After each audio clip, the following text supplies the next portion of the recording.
आपको क्या हुआ था? किसका फ़ोन आया था?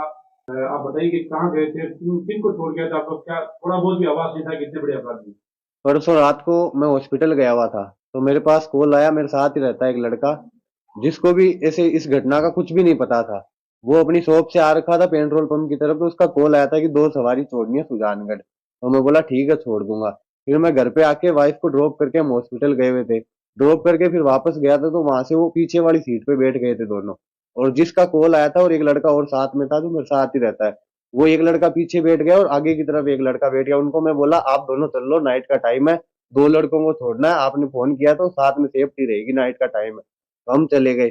फिर उन्होंने 1500 रुपये पेट्रोल पंप पे दे दिए हमें, लाडनू पुलिया के पास में जो पेट्रोल पंप है डीडवाड़ा में, वहां पे दिए। तो मैंने तेल डलवा के वहां से फिर सुजानगढ़ की ओर रवाना हो गए। तो रास्ते में वो बोल रहे कि हमें कभी चूरू छोड़ दो, सालासर छोड़ दो, हिसार छोड़ दो। मैं बोला भैया आपको एक बार बता दो जाना कहाँ है। बोला हिसार छोड़ दो। तो मैं बोला हिसार के ज्यादा पैसे लगते हैं। तो बोला 10 15 20 हजार लग जाए, हमें कोई दिक्कत नहीं है, आप छोड़ दो। तो मैं बोला भैया हमारे घर वाले अलाउ नहीं करते 10 बजे के बाद में। तो उनको फिर वो बोले ठीक है सुजानगढ़ की तरफ चलो, वहां से कोई साधन देखते हैं।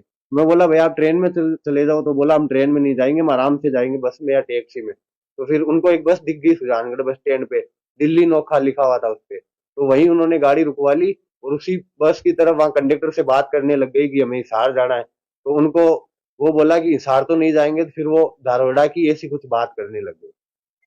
तो आपको कहीं कोई आभास नहीं हुआ कि इतने बड़े अपराधी इतना बड़ा अपराध करके आए हुए ये नहीं सर, लड़के? ऐसी ऐसी कोई आवाज भी नहीं होने दिया। उन लोगों ने भी आराम से बात कर रहे थे और वो हरियाणवी लैंग्वेज में बोल रहे थे। मैं पूछ भी रहा था कि आप इधर क्यों आए हो, एकदम नॉर्मली फ्रेंडली बात करते हुए जा रहे थे।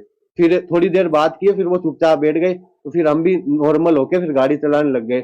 और जैसे ही मतलब लाडनू के पास आने लगे तो बार बार में बोल रहे थे कभी सालासर, कभी सुजानगढ़, कभी हिसार, कभी चूरू, ऐसे बोल रहे थे। तो फिर हमने वहीं सुजानगढ़ में ड्रॉप कर दिया था उनको। आपको कब पता चला कि वो इतने बड़े अपराधी थे? सर जब मैं रात को आया था, लेट आ गया, 11:30 हो गए थे आते आते। तो दूसरे दिन जब मैं उठा था तो हमारे शॉप पे कोई नहीं गया था। तो मैं बोला गए क्यों नहीं। तो बोला आज मार्केट बंद है, किसी का हत्याकांड हुआ है वहां पे। तो मैंने न्यूज देखी थी, वीडियो देखे थे स्टेटस पे। तो स्टेटस को जैसे जूम किया ना, तो मुझे लगा कि ये तो रात वाले लड़के हैं जिनको ड्रॉप किया था। तो फिर मैंने अपने घर पे बताई थी सारी घटना की ऐसा हुआ था और इनको मैं ड्रॉप करके आया था। फिर घर वालों ने मुझे, कजन अंकल है उनके पास में भेजा था, तो वहां कोई नहीं था। फिर मैंने शाम के टाइम 6 7 बजे करीब अंकल को कॉल लगाया, मैं ऐसी बात है क्या करूं। तो उन्होंने बोला कि पुलिस की हेल्प करनी चाहिए तुझे, थाने में चला जा सीआई साहब के पास में। तो मैं वहां जाके सीआई साहब को पूरी घटना बताई थी। क्योंकि मैं जब जा रहा था तो मेरे जो दोस्त था जिसने कॉल किया था वो रास्ते में मिल गया था मुझे। तो उसके पास में खड़ा था, तो वहां पुलिस की गाड़ी आई थी और हम दोनों को वहां से एसपी ऑफिस ले गई।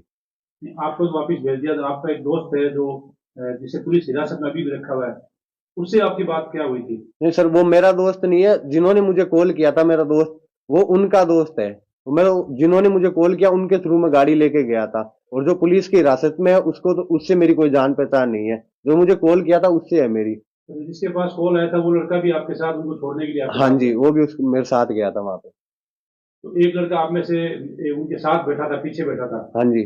तो उसने भी ऐसा कोई नहीं बताया कि इन पे कुछ शक है या ऐसे कोई कोई बदमाश भी हो सकते हैं? नहीं सर, हम तीनों को ऐसा कुछ भी घटनाक्रम का ही नहीं पता था। हम तीनों अकेले भी आए थे नाइट में, और रास्ते में खाना भी खाए थे लाडनू लाडनू हाईवे पे, लाडनू सुजानगढ़ हाईवे पे जो है। तो तीनों को कोई भी आभास नहीं हुआ ऐसा, और हम अपने अपने घर आ गए। रात को 11:30 बजे हो गए।